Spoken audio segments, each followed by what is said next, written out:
3 쿠션에서 시스템을 알면서 실패하는 구간들이 있습니다. 싫다가 아니라 진행하는 선의 범위를 이해하지 못해서 실패하는 경우입니다.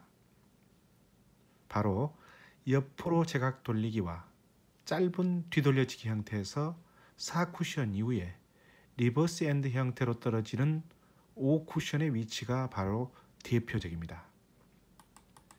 대개 3 쿠션을 치고 보통의 수지를 가지고 계시는 거의 모든 동호 회원분들은 4 쿠션 이후 허공에 떠 있거나 또는 5 쿠션 단축에 볼이 배치되어 있을 때 3 쿠션 맞는 지점 또 4 쿠션 맞는 지점을 생각하고 대략 4 쿠션에 어디에 맞으면 들어가겠구나 생각을 하고 볼을 먼저 치는 형태인 볼 퍼스에서는 수구와 일적구의 수치까지 생각하는 순으로 아마 공략법을 찾아가실 겁니다. 되게 이제 5&1/2 시스템을 적용하는 거죠. 물론 이 같은 방식이 틀렸다는 건 아닙니다. 그리고 이 방법으로 정확히 쳐낼 수만 있다면 두말할 것 없이 현재 방식처럼 치면 되는 거죠. 문제는 위에서 언급한 방식대로 치는 게 이적구가 쟁반 형태이거나 코너 쪽에 가까울 때는 실패 확률이 적지만 코너에서 점점 떨어지고 이적구가 허공에 떠 있는 등 변수가 생기면 그때부터는 득점 확률이 급격히 떨어지기 시작합니다. 그리고 계산할 때부터 매우 복잡해지죠. 머리가 아프기 시작하는 겁니다. 그렇죠? 그런데 사실은 이 볼의 선택은 알고 나면 매우 단순한 볼이고 더욱 정확하게 칠 수 있는 볼의 형태입니다. 볼을 기억하는 방법이 잘못되어 있거나 안 되어 있기 때문에 칠 때마다 헷갈리는 구간으로 남는 것입니다. 그래서 제가 외우고 있는 방식을 여러분과 함께 공유합니다. 아마 좋은 도움이 될 거라고 저는 믿습니다. 방법은 이렇습니다. 짧은 옆으로 제각 돌리기와 짧은 뒤돌려치기 때 5 쿠션의 수치를 외워서 치는 겁니다. 리버스 핸드 5 쿠션 시스템인데요. 이때 5 쿠션은 5&1/2, 3 쿠션 지점의 수치와 동일하다는 겁니다. 자, 먼저 수치를 볼까요? 단축의 5 쿠션의 수치입니다. 여기에 적힌 수치는 앞서 말씀드린 대로 5&1/2, 3 쿠션 수치입니다.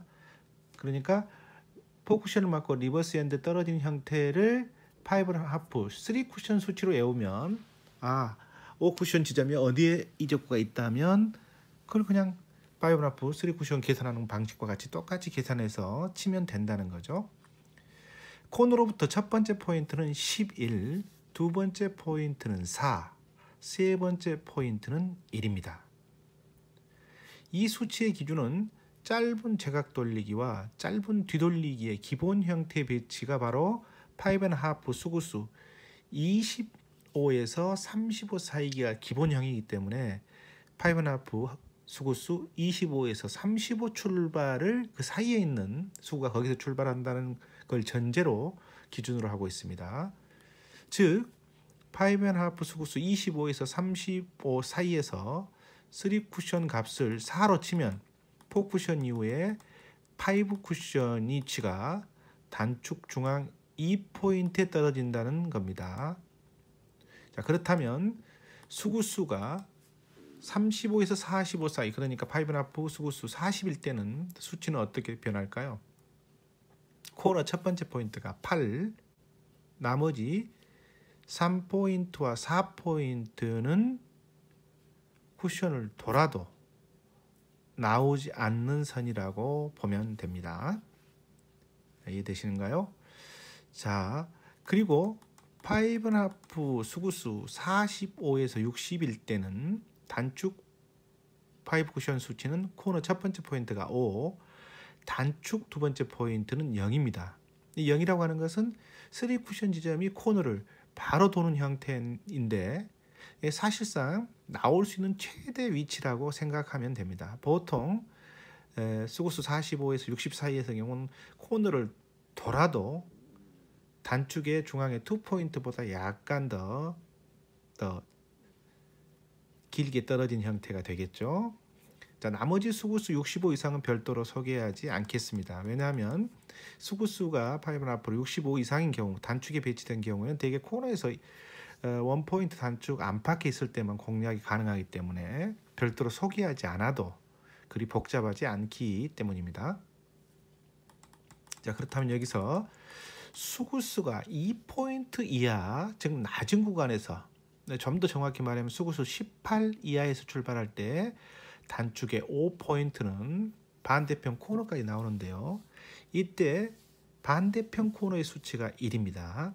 그리고 나머지 3포인트, 2포인트, 1포인트는 수구수 25에서 35 사이 5 쿠션 기준 수치에서 대략 2, 3씩을 더해서 4, 7, 13으로 보내면 됩니다. 이렇게 5 쿠션의 기준 수치를 외워두시면 이제부터는 매우 쉽게 이적구의 수치를 찾아서 여러 단계를 생각하는 번거로움과 복잡함을 덜어서 훨씬 더 수월하게 공격할 수가 있습니다. 또 그만큼 득점 확률도 높일 수 있는 겁니다. 자, 그렇다면 화면을 보면서 설명을 드리겠습니다. 수구수는 25에서 35 사이에 있죠. 이적구의 위치는 첫 번째 포인트가 있으니까 단축, 수치는 11입니다. 수구로 1적구를 마친 뒤에 5.5로 수구수 31에서 1쿠션 20을 바라보며 보내면은 이렇게 득점이 되는 겁니다. 수구수 31 빼기 이적구의 수치 11을 빼면 1쿠션이 20이 되는 거죠. 자, 실제로 이렇게 쳐보면 득점이 생각보다 쉽고 간단하다는 걸 이해하실 겁니다. 또 다른 화면을 한번 볼까요? 자, 수구수는 역시 5.5 기준으로 25에서 35 사이에 있습니다. 5 쿠션의 위치는 4에 있습니다. 단축 두 번째 포인트 있으니까요. 수구수 34에서 이적구의 위치 4를 빼면 1쿠션은 30이 되는 거죠. 수구로 1적구를 마치고 1쿠션 30을 바라보고 보내면 이렇게 득점이 되는 겁니다. 1쿠션은 포인트별로 10, 20, 30, 40 이렇게 5.5니까요. 5.5 시스템이니까 1쿠션쯤 그렇게 올라가죠. 자, 특별한 기술이 필요가 없습니다. 해당 선만 유지해주면 득점이 되는 겁니다. 이번에는 수구수가 2포인트 이하 낮은 구간에서 한번 볼까요? 이 적구는 5 쿠션 수치 1에 있습니다. 반대편 코너에 있는 거죠. 수구수는 15입니다. 자, 3 쿠션에서 1을 빼면, 그러니까 2적구죠. 2적구 1을 빼면 15 빼기 1 하면 1쿠션 지점이 14입니다. 수구로 1적구를 마치고 1쿠션 14를 바라보고 가면 이렇게 1쿠션, 2쿠션, 3쿠션, 4쿠션을 맞고 반대편 코너로 가는 겁니다. 자, 그렇다면 리버스 핸드 5 쿠션 시스템을 적용할 때 주의사항입니다. 사실은 제가 이제 명칭은 5 쿠션이라고 했지만 4 쿠션 이후에 5 쿠션을 향해 가서 만든 거죠. 자, 제가 제시한 기준은 앞서 언급한 대로 수구수 25에서 35 사이를 기준으로 하고 있습니다. 물론 수구수 20에서 25, 35에서 30, 40 사이도 수치 1 안팎의 차이로 거의 유사한 선을 가기 때문에 실제로 또 쳐보시면 거의 똑같다고 보시면 됩니다. 당구대에 슬립기가 많은 경우는 당연히 4 쿠션 이후에 5 쿠션으로 향할 때 조금 더 미끄러지는 선으로 진행됩니다. 미끄럼의 정도를 모두 표시할 수 없기 때문에 5.5 적용 시 값이 그대로 시스템대로 나오는 당구대를 기준으로 하고 있습니다. 자, 또한 참고하셔야 될 것은 제가 제시한 수치들에서 실제로 쳐봤더니 수치가 1 안팎의 차이가 날 수도 있습니다.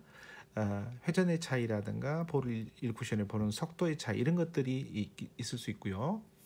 특히 수구의 속도가 느린 경우에 볼이 진행하면서 점점 3쿠션 이후에 좀 더 짧은 형태로 진행되니까 수구의 속도의 차이도 연습하면서 챙겨보시기 바랍니다.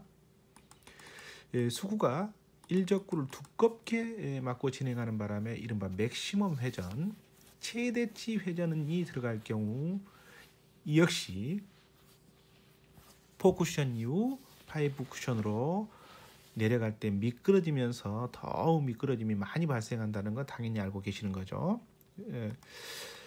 따라서 수구로 일적구를 두껍게 맥시멈성으로 보내게 되면 이와 같은 수치가 적용이 안 된다는 거 잊지 마시기 바랍니다. 자, 이와 함께 제가 5.5 20이야, 즉 1.5포인트인 수구수 18부터 5쿠션을 반대편 코너를 1로 적어놨는데요. 수구수 그보다 반 포인트씩 아래인 수구수 15, 13으로 반 포인트씩 더 낮게 내려가면 아시다시피 2, 3 정도의 차이가 좀 더 길게 1에서 3 사이를 더 길게 봐도 득점이 가능하다는 걸 역시 알아두시기 바랍니다.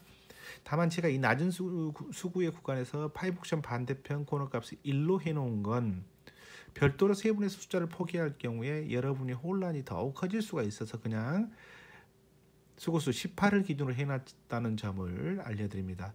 나머지 1포인트 즉 수구수 15와 반포인트 수구 13의 경우 제가 앞서서 소개해드린 2포인트 이하의 5.5 적용법을 참고하시면서 연습을 하시면 기준점이 마련되실 겁니다. 그동안 여러분이 가지셨던 5쿠션의 혼란을 이 시스템은 없애줄 겁니다. 그리고 굉장히 편해집니다.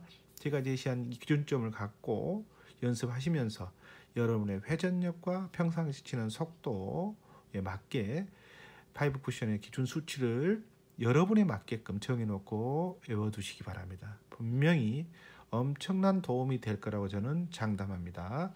자, 이 같은 볼 배치에서는 수구와 일적 구간에 키스가 자주 발생을 하는데요. 다음 시간에는 이 혼란을 막기 위해서 수치 이후에 키스를 빼는, 또 키스를 어떻게 바라보고 가는지 하는 요령, 키스 빼는 요령을 다시 한번 알려드리도록 하겠습니다. 자, 꼭 연습하셔서 이 5쿠션 리버스 핸드 시스템을 수치를 외우셔서 여러분의 실력 향상에 큰 도움이 됐으면 좋겠습니다. 아하 3쿠션입니다.